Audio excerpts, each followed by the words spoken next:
Don't know how that happened. Who pressed the fucking... I put the manuals on there. That's why. Let's DVDs up again. Hey, come on, mate. Done them games already, right? The manuals can go on there. We've done that one too.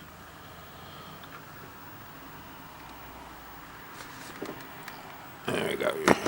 Should right. Shit game time. Don't need to press run.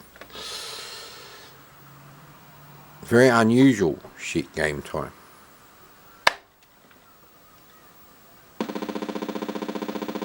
Because I wrote this. Well, not from scratch. I was looking at a really, I wouldn't say rubbish program, but it wasn't programmed in Commodore Basic 2. It was like written for other computers and then just translated, and yeah, they did put a sprite on there, but anyway. So all I've done is basically added some sound, done the reverse scrolling, as you can see. Messed about with it a lot. This is really just a test to see how fast the game would be, and it's not really fast enough at the moment. There are too many peaks and pokes going on during the main loop of the game engine. There's two ways to increase that. That is to make the line number smaller, cram as much into one line as you can, more than 80 characters worth. You know, where you write the the line of code with the abbreviations, and then Commodore Basic magically expands them, and then they take up like 100, 110 characters. It's a weird thing, but yeah, so it's not a very good game at all. Not even close.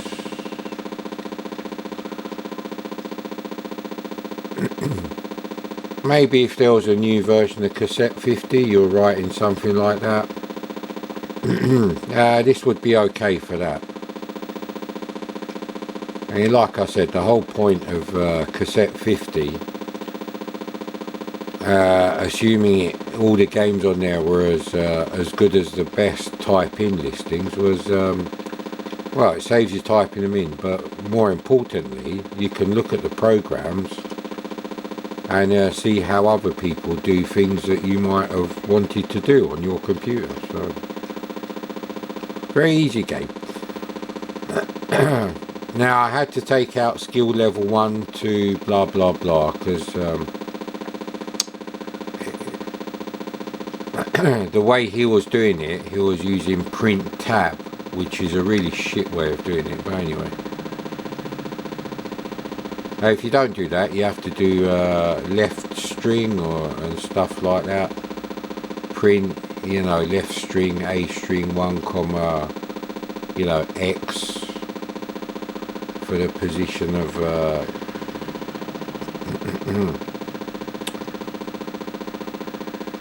these things here, because that's basically what you have to draw.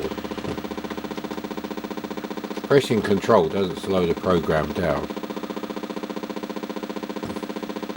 The sprite could be a bit lower, but luckily there's rem statements for all the stuff. There you go.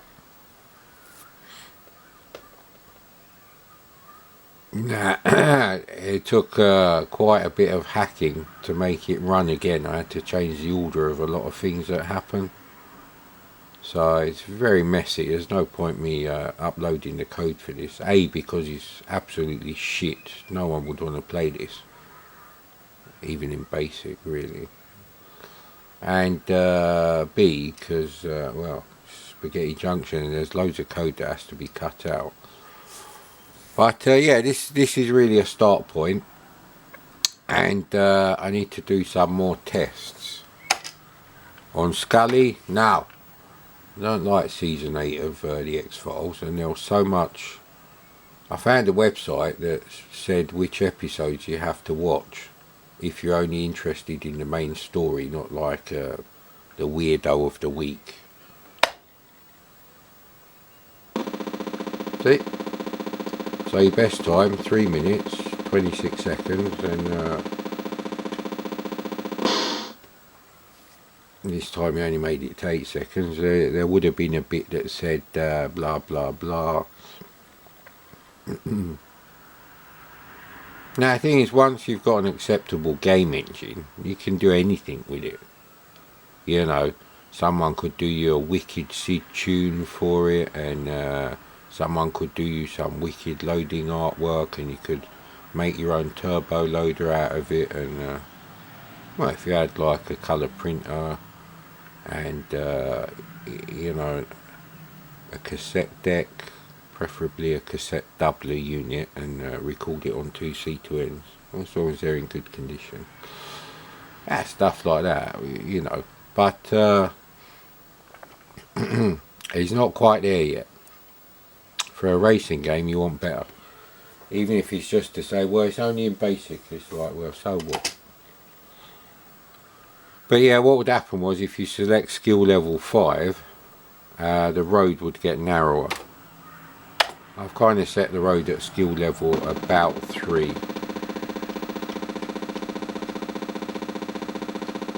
Yeah, see, I haven't quite finished. See, it just resets that blindly. It doesn't check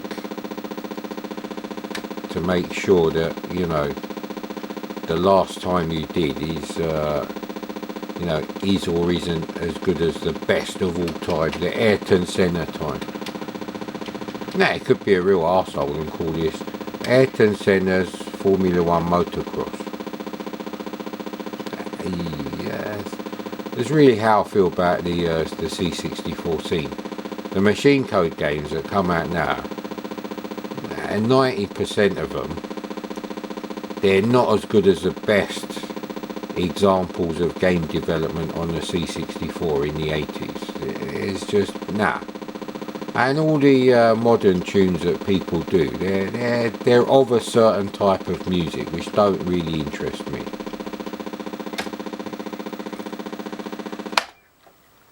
So that's the end of that. I'll show you how much code there is, but it'll be kind of meaningless because there's loads of stuff that has to be cut out, like everything after 200, I think, to about 5,000. You have to be careful there. The sprite definition stuff at 1,000. That. So really, I need to cut out everything, shove the main game loop into preferably before 1,000, maybe before 100, line number 100. If there's enough numbers there, you'll just have to mess about with all the codes.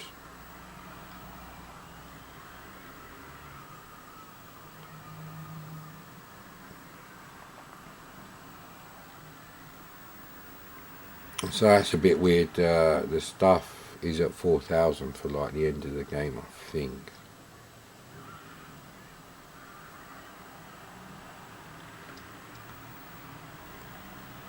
Or have I recreated it later on? See, it's the kind of thing where you really need to print out the listing, and then it'll be like a 5-minute job with like a pen or a pencil just marking which bits you can take out, which go-to statements you have to change, and then once you've done that, then you can manually change these numbers. So you could bring it down to,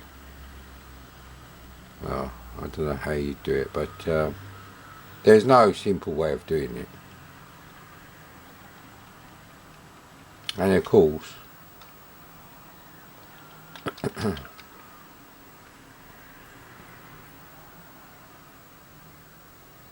right, so you have to do a check here. So like the val. So yeah, look, if you print TI string, which is the internal clock for the C64, the C64's been on apparently since last running this game, actually, for 11 seconds, 3 minutes and 0 hours. That's one of the first programs you do as a kid. It's like 0. This would be the fastest you could possibly do it. 0 print home, no, home semicolon TI string, and run. Run is a shorter statement than go to 0. That's just the way it is. We're talking about like fractions of a millisecond differences here.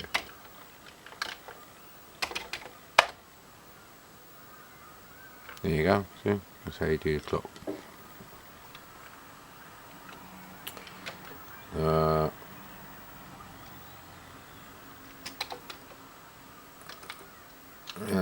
Well, yeah, BT string equals TI string.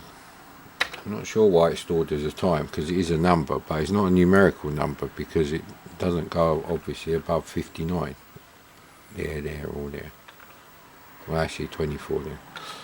Sorry, 23, 0 to 23. You have to think like a programmer.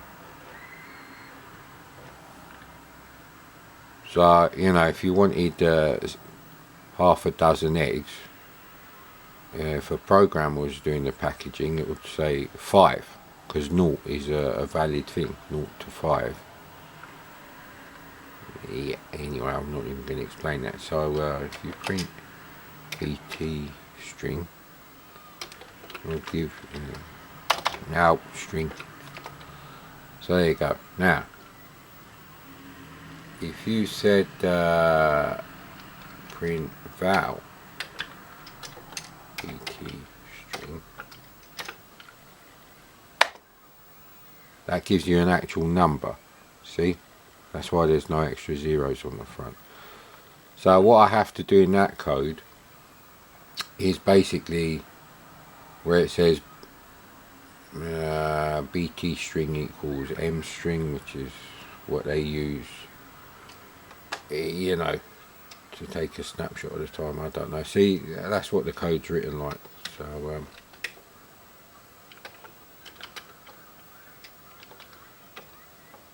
shit. Sun, well, the diffuse light is hitting the keys at a very funny angle. So all the magic happens 5,000 onwards. Oh, no. Don't want that. First we have to load it. So that game is like 3.25 kilobytes. So if you think about it, you get all that for 3.25 kilobytes, which means you could write a lot of actual code for my, game, Gapetsky West. Cannot find any way to even semi-automatic make good-looking Petsky characters. It just doesn't work. The converter tool that I've got that runs, it just doesn't work properly. Anyway, so that means version 0.01 before you think. It's not version 1 of anything, mate. Now the reason I'm doing this is a long time ago I had an idea. Paul's left on purpose there. I had an idea to basically do a racing game, and the track would be built up of loads of data statements.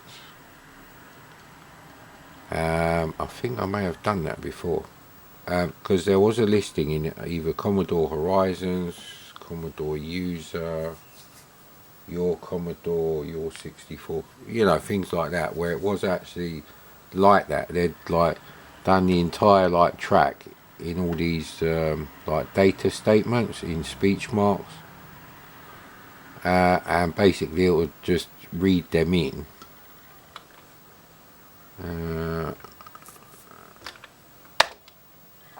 Yeah, it is M string of BT string because M string. Okay, you have to find a bit in the code where it's actually storing it, so it's before that.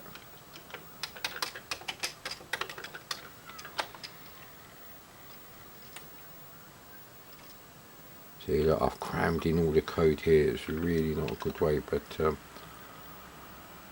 also I had an idea where I would check for keyboard input twice for every one time I push scroll the screen down.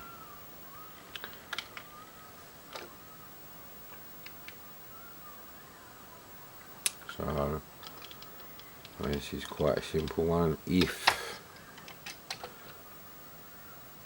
yeah, so you've got to be careful. You can't, after you've done your if blah blah then blah blah, you can't put colons and put something else on it, because it sometimes doesn't do it. There are exceptions, might not do it ever. I did have a problem with that.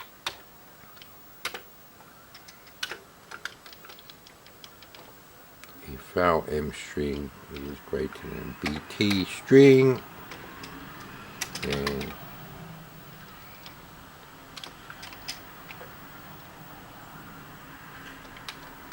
there we go. See, also, if you write in code, the stuff like this where you need loads of extra spaces, so everything lines up, so you can tell this is like an 80 character like line number of code. You wouldn't do it, you'd carry it on straight there. It'll be OKE space L air. It looks really naff. See, like up here, but that's a rem statement, so I don't care about them. But yeah, see, look, here's another example. So you'd bunch up stuff as much as possible. But yeah, the more you can cram in on a line. But the problem is, you're doing a peak, you're checking a memory location, and then potentially changing another one with a mathematical function on it.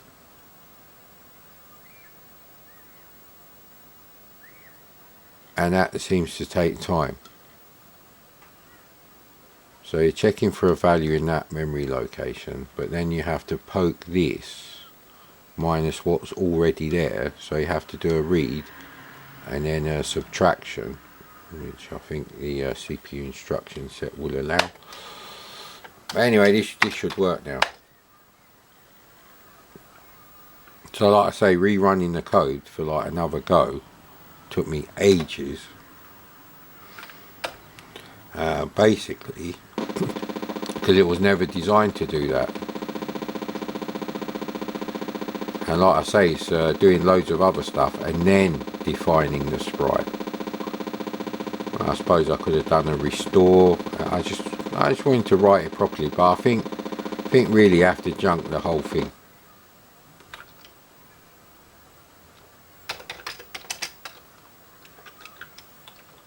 Yeah. See, now we have to find the code where the valve stuff is. Oops.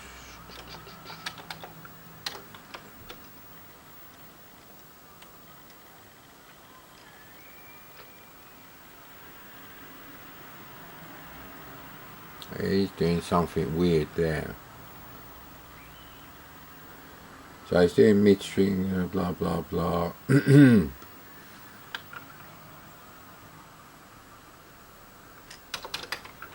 I think we're doing something wrong with the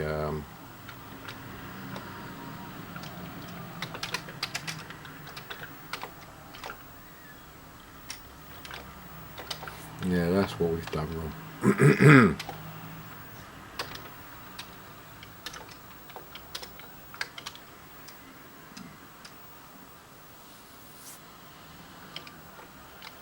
Yeah, but got to be careful when you insert characters. It will do the control codes for the cursor thing, and then if you just press return and run the program and you don't notice, it will crash.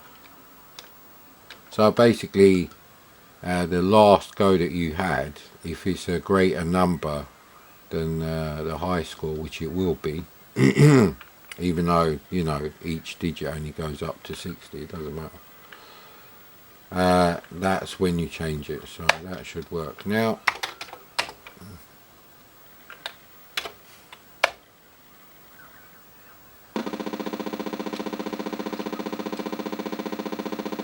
it sounds like an overload, but It's a very simple way of doing a sound that just stays running all by itself. So there's no CPU time or instructions being executed to keep that sound going, that horrible sound. Let's try that again. We should really take that bit out, but so it can crash straight away.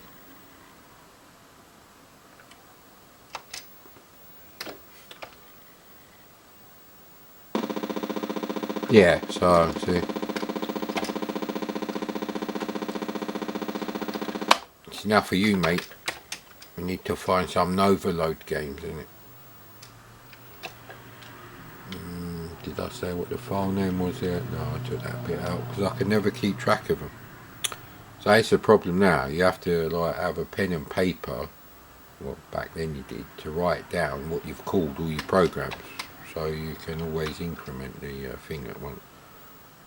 I think I called it Mad GP version 01, so this is 0.11. Enough characters, that's another thing. So yeah, 4, 7 and 4, yeah, you can have up to 15 characters, I believe. That ends the coding for this morning. I need a coffee and then some games in it.